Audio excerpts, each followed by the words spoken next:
हिंदी की लोकप्रिय कहानियों के चैनल में आपका स्वागत है। आज सुनिए ख्याति प्राप्त हिंदी लेखिका प्रमिला वर्मा जी की कहानी मोड़ से आगे। तो शुरू करें कहानी। किसना का तबादला हो गया था। जाने कितनी बार वो बाबू और माँ को बताने की सोचता रहा, पर बाबू का सपाट चेहरा, माँ की निरीह आँखें जो बड़ी आशा से उसकी ओर निहार रही होती, और वनिता की आँखें मानो अभी ही रो पड़ेगी। वो कितनी ही बार वो इन ख्यालों को झटक देता। कितना सोचे वो, आखिर वो कब तक, उसकी अपनी ज़िंदगी है, वो भी तो जीना चाहता है। माँ अपनी जवान बेटी की ओर निहारती। बड़का तो किसी दीन का नहीं, अब किसना ही वनिता के लिए कुछ करेगा। किसना जब तक घर में रहता आक्रोश से भरा रहता। बड़का भैया को कोई कुछ नहीं कहता। मकान के ऊपर बड़का ने कमरा रसोई बना ली है, वहाँ वो अपनी पत्नी के साथ मज़े से रहता है। पिछले बरस ही तो बड़के की शादी हुई थी।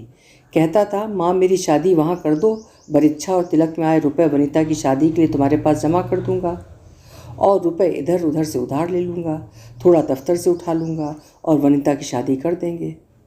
माँ और बाबू को इतना बड़ा आश्वासन देकर बड़का मानो घर का देवता बन गया। तब किसना को बाबू कितना कोसते थे। बड़का तो हमेशा उससे लड़ने को तैयार रहता था। बाबू कहते, इतना बड़ा धींगड़ा घर में बैठा है, 14 कक्षा पास किया है, कहीं तो नौकरी के लिए हाथ पांव मारना चाहिए। थोड़े ही दिनों में बड़का की असलें सामने आने लगी। तिलक और बरिच्छा के रुपयों से ऊपर कमरा बनने लगा, फिर रसोई बनी और बड़का अपनी शादी के उपहारों के साथ ऊपर शिफ्ट हो गया। माँ ने बाबू के बहुत उकसाने से पूछा, बड़का ये रुपए तू वनिता की शादी के लिए रखने वाला था? बड़का बेशर्मी से बोला, तो क्या माँ, नीचे के एक कमरे के घर में पर्दा लगाकर नई नवेली के साथ रहता। जैसे ही किसना की नौकरी लगी, बड़का ने राशन सब्जी के रुपए देने बंद कर दिए। किसना के पहले वेतन मिलने तक किराने वाले का भरपूर उधार हो चुका था। किसना एक बिल्डर के ऑफिस में कैशियर के काम पर लगा था। वो खुश था क्योंकि यहाँ का मालिक सहृदय और सुलझे विचारों का था। चाय भी ऑफिस में मिलती और जब ग्राहक फ्लैट की बुकिंग के लिए आते तब भरपूर नाश्ता भी मिल जाता। कितनी ही बार वनिता का बनाया लंच डिब्बे में रखा रह जाता और वापस आ जाता। वनिता को वो बहुत प्यार करता था। माँ बाबू के प्रति भी वो अपनी जिम्मेदारी मानता था, लेकिन अकेले ही वो परिवार के लिए खटने को तैयार नहीं था। बड़का बस मज़े करे। शादी क्या बहुत महान कार्य था जिसके होते ही बड़का परिवार के प्रति सारी जिम्मेदारी भूल गया। वो देखता है ऑफिसेज में कार्यरत उसके जैसे ही वेतन पाने वाले कितने अच्छे कपड़े पहनते हैं, उनके जूते चमकते रहते हैं, और एक वो है कि 2 शर्ट पैंट में काम चला रहा है। कितनी ही बार मोची द्वारा सिली सैंडलों को पॉलिश से चमका कर पहनता है, लेकिन टूटी सैंडल तो अलग ही दिख जाती है। जैसे ही वो नौकरी करने लगा, माँ बाबू उसकी तरफ खिंचाए। पहले बड़का बड़का करते थे, अब बड़का का नाम लेते ही डरते हैं क्योंकि बड़का भड़क उठता है। बाबू तो खैर अधिकतर चुप ही रहते हैं, लेकिन माँ का ये ठुलमुल रवैया उसे कतई अच्छा नहीं लगता। वनिता उसके कपड़े धोती है और फिर पास के प्रेस वाले से प्रेस करवाकर उसके पास तिपाई पर रख देती है, क्योंकि सुबह उसे जल्दी जाना होता है। वनिता शुरू से उसको बहुत प्यार करती रही है। उसका रात दिन किसना भैया करते बीतता था, और अब भी वही हाल है। वो सचमुच उसके जीवन को खुशियों से भरा देखना चाहता है, लेकिन अकेली ही इतनी जिम्मेदारी उससे उठाई नहीं जाती। पिछले दिनों घर के सामने आकर रिक्शा रुका तो देखा भाभी और बड़का भैया एक बड़ा डिब्बा लेकर उतर रहे हैं। माँ देखती रह गई। उन्हें लगा वो बताएगा कि क्या लाया है, लेकिन जब वे सरपट सीढ़ियाँ चढ़ने लगे तो उससे रहा नहीं गया। अरे बड़का, हमें भी तो दिखा क्या लाया है। वो पूछती ही रह गई और वे दोनों सीढ़ियाँ चढ़ गए। नीचे खाना खाते चारों एक दूसरे का मुंह देखते रह गए। खाना ख़त्म ही हुआ था कि ऊपर से घर घर मशीन चलने की आवाज़ सुनाई दी। वनिता ऊपर भागी तो देखा तिपाई पर मिक्सी रखी थी, भाभी उसमें कुछ पीस रही थी। वनिता को देखते दोनों के चेहरों की हंसी गायब हो गई। बड़का उठा और पलंग पर जाकर लेट गया। हाय बड़का भैया, मिक्सी लाए क्या? वो खुश होकर मिक्सी को छूने लगी। बोली, बाबू को पिसे मसाले का खाना बहुत पसंद है, मैं भी अब इसमें मसाला पीस लिया करूँगी। सिलबट्टे पर पीसते पीसते थक जाती हूँ। भाभी ने मिक्सी बंद कर दी, जार उठाकर गैस के पास रख दिया और मिक्सी उसी डिब्बे में पैक करते हुए बोली, कोई नहीं पीसेगा, ख़राब हो जाएगी। तुम क्या, मैं भी नहीं पीसूँगी कुछ? वनिता का चेहरा उतर गया। सोचा, तो क्या डिब्बे में बंद करके अलमारी के ऊपर रखने के लिए लाई हैं भाभी? वो भारी कदमों से नीचे उतर गई और जूठे बर्तन समेटने लगी। वो तो अभी भी धुएं से भरे चूल्हे पर जूझती रहती थी। जब बड़का अपनी गैस उठाकर ऊपर ले गया था तो वह बहुत रोई थी। बड़का ने एक शब्द नहीं बोला था। जैसे उसकी पत्नी ने मिक्सी के लिए कहा, तब भी वो पलंग पर बैठा अपने मोबाइल से खेलता रहा था। बाबू बता रहे थे, अभी पिछले दिनों ही उसने 2400 का मोबाइल खरीदा है। किसना तो अपने लिए कुछ नहीं कर पाता। यदि शादी के बाद किसना भैया जैसा निकला तो बाबू और माँ को कौन देखेगा? वनिता बर्तन घिसते हुए सोच रही थी कि तभी किसना ने उसके सिर पर हाथ रखा। तेरी शादी में मिक्सी दूंगा बस। तो वो हंसने लगी। जहाँ किसना काम करता था उससे 250 किलोमीटर दूर बिल्डर की एक साइट और थी जहाँ बिल्डिंग बनाने का काम चल रहा था। वहाँ भी एक अकाउंटेंट की ज़रूरत थी। किसना ईमानदार था, लगन से काम करता था। बिल्डर चौहान ने किसना से कहा, कृष्ण कुमार, तुम क्या उस साइट पर जाओगे?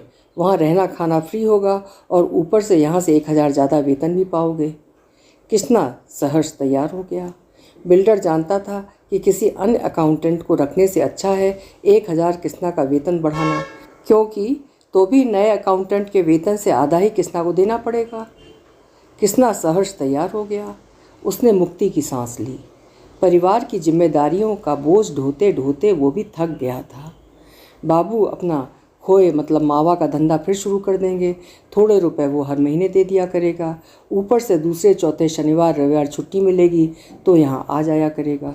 ना यहाँ रहेगा ना सबके दुखड़े सुनेगा। माँ से कह देगा कि बड़का 1000 दे, मैं 1000 दूंगा। एक बार ही तो देना पड़ेगा। बाबू 2000 में फिर खोए का धंधा कर सकेंगे। दूर गांव के तबेले से जहाँ खोआ भी बनता है लाना है और ज़रूरत के हिसाब से जनपद की मिठाई की दुकानों में देना है। आखिर यही काम तो शुरू से उन्होंने किया है। दाल रोटी तो 3 जनों की चल ही जाएगी खोए के धंधे में। सारा हिसाब मन ही मन लगाकर मुस्कुरा पड़ा और सोचा वो आज ही बाबू को तबादले वाली बात बता देगा। रही वनिता की शादी की बात तो उससे जो बन पड़ेगा वो करेगा। आखिर वनिता उसकी अकेले की जिम्मेदारी तो है नहीं। बाबू रास्ते में बिजली के खंभे के पास पुलिया पर बैठे मिल गए। अरे किसना, कहाँ डोल रहा था? माँ खाने के लिए बैठी है, मैं तुझे ही देखने यहाँ तक आया। ठहर कर फिर बोले, बड़का कह रहा था तुम सिगरेट पीने लगे हो, यार दोस्तों के साथ खूब खर्चने लगे हो, जानते हो ना? वो कहना चाहता था, हाँ पीने लगा हूँ, कमाता नहीं हूँ क्या? और बड़का का हर झूठ उन्हें सच क्यों लगता है? पर वो चुप रहा। किसना कहीं दूर देखने लगा जहाँ से मेढकों की टर टर आवाज़ आ रही थी। बाबू भी अचानक कहते कहते रुक गए। उसे लगा अब बाबू कहेंगे तेरी एक जवान बहन बैठी है, लेकिन वो अब इस झांसों में नहीं आने वाला। अब ये तुम्हारा और माँ का रोने धोने का नाटक नहीं चलेगा। बड़का के सामने तो भीगी बिल्ली बन जाते हैं, कुछ कहते नहीं उससे। अपना फ़र्ज कौन सा तुमसे ही निभाया गया, फिर वही क्यों पिसे? किसना बोला, बाबू मेरा तबादला हो गया है नई साइट पर, कल से ही वहाँ पर काम शुरू करना है। वे चौंक पड़े, मानो उन्हें ये एहसास काफ़ी पहले हो गया था। उन्होंने बीड़ी का आखिरी कश लेना चाहा पर वो बुझ चुकी थी। उन्होंने बहुत लाचारगी से किसना की ओर देखा और उठ गए। 6 महीने पहले और कितना, उनकी दोनों किडनियां खराब हो गई थीं। वे अकेले भुगत रहे थे। उन्होंने ना पत्नी को और ना ही बच्चों के बात बताई थी। वे लड़खड़ाते कदमों से घर की तरफ जाते दिखे। किसना घर के सामने वाली गली से दूर निकल गया और वहां जाकर जेब से सिगरेट की डिब्बी निकालकर उसमें से एक सिगरेट निकाली, उसे डिब्बी पर ठोका, मुंह में सिगरेट दबाकर जलाई और बेफिक्री से कश भरते हुए सामने पड़े पत्थर को ठोकर मारी। अब बाबू घर पहुंच गए होंगे। वनिता घुटनों में मुंह छुपाए रो रही होगी और बाबू नीचे बैठे शून्य में ताक रहे होंगे। इन सारे दृश्यों को उसने झटका। उस गली के मोड़ से भी आगे निकल गया, लौटा और फिर उसी पत्थर पर जाकर फिर ठोकर मारी। उसे हैरानी हुई, मुक्ति का रास्ता इतना सरल था। अभी आप सुन रहे थे प्रमिला वर्मा जी की लिखी हुई कहानी मोड़ से आगे। आशा है कहानी आपको पसंद आई होगी। फिर मिलेंगे किसी उम्दा कहानी के साथ। आपका समय शुभ हो।